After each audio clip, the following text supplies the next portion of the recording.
Nous avons tous déjà remarqué un mirage lorsqu'on était en voyage d'été. Les flaques d'eau qui disparaissent lorsqu'on s'approche d'elles. Même si vous n'en avez jamais vu, vous avez sûrement déjà remarqué des images déformées dans des bandes dessinées.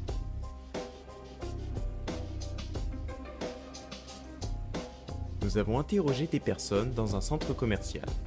Malheureusement, tout le monde a refusé d'être filmé. Cependant, quelques personnes ont voulu répondre à la question sans l'être. Voici les réponses de ceux qui n'ont pas voulu être filmés.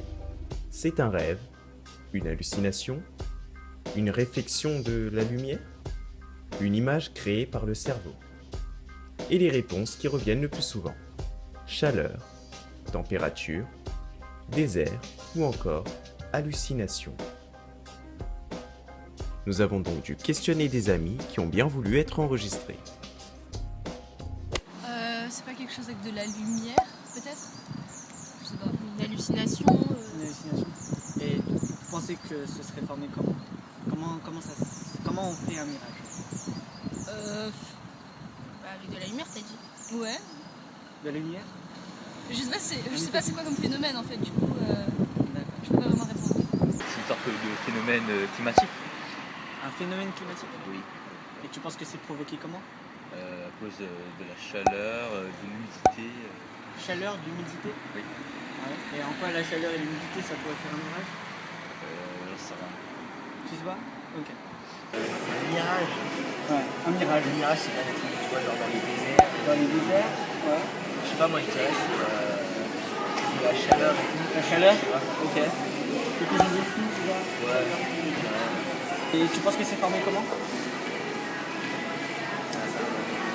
Tu sais pas? Procédons maintenant aux explications réalisées par nous-mêmes. Pour commencer, il ne faut cependant pas le confondre avec une hallucination, puisque nous pouvons très bien l'observer à plusieurs au même moment et qu'il est même possible de le photographier. Ce n'est pas non plus une illusion d'optique, puisqu'en effet, ce n'est pas dû à une mauvaise interprétation du cerveau. Avant d'expliquer la formation d'un mirage, il faut tout d'abord que nous présentions quelques propriétés de la lumière. Dans un milieu tel que l'air, l'eau ou encore le verre, la lumière se propage en ligne droite. Notre cerveau interprète la position des images d'après ce principe.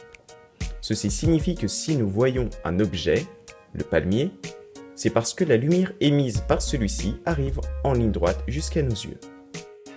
Si la lumière passe maintenant d'un milieu à un autre, par exemple de l'air à l'eau, elle va changer de direction. C'est le phénomène de la réfraction. Une simple expérience permet de l'illustrer. Si vous plongez un bâton dans de l'eau, celui-ci va vous sembler être brisé alors qu'il n'en est rien.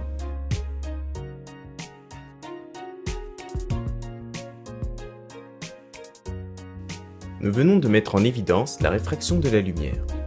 Chaque milieu, l'air, l'eau, le verre, etc., est défini par un indice de réfraction. Lorsque la lumière passe dans un milieu d'indices de réfraction différents, elle est déviée. Il est temps de revenir à nos mirages.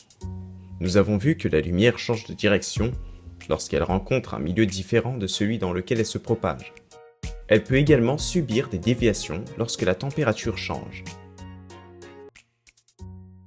Dans l'air qui nous entoure, la température est loin d'être constante. Lors de chaudes journées d'été, elle peut même varier de 10 degrés Celsius entre le sol et 1 mètre de hauteur. En effet, le soleil va tout d'abord chauffer fortement le sol, qui a une conductivité 3 fois plus élevée que l'air. Une fois que le sol sera bien chaud, il va, à son tour, réchauffer l'air se situant juste au-dessus. L'air est une sorte de millefeuille composé de couches de différentes températures. Chacune de ces couches représente un milieu bien particulier, avec un indice de réfraction différent, ce qui fait dévier et courber la lumière. Nos yeux reçoivent les rayons lumineux courbés et transmettent l'information au cerveau. Le cerveau associe l'origine de ces rayons à un prolongement rectiligne, ce qui nous donne l'illusion d'un palmier inversé dans l'illustration.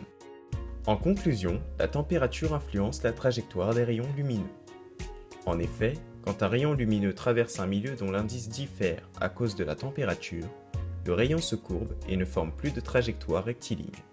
Malgré tout, nos yeux, reçoivent les rayons lumineux courbés et le cerveau associe l'origine de ces rayons à un prolongement rectiligne. L'œil perçoit les rayons et transmet donc au cerveau ce qu'il voit. Le cerveau interprète donc que l'objet en question se trouve au bout de rayons rectilignes, alors que l'objet se trouve au bout des rayons qui ont été courbés.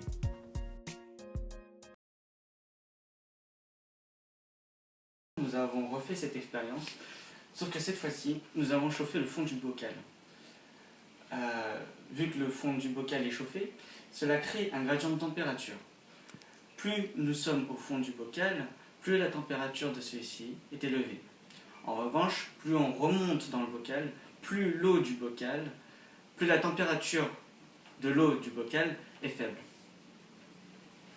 Ainsi, nous pouvons voir que le rayon est à peu près dévié. On peut donc en conclure que quand un rayon lumineux traverse un milieu dont la température est hétérogène, le rayon est donc dévié et a plusieurs trajectoires. On en conclut de ces expériences que la température du milieu influe sur les propriétés du milieu lui-même, dont l'indice de réfraction. Donc, quand un rayon lumineux traverse un milieu dont la température est hétérogène, le rayon est donc soit dévié, soit courbé.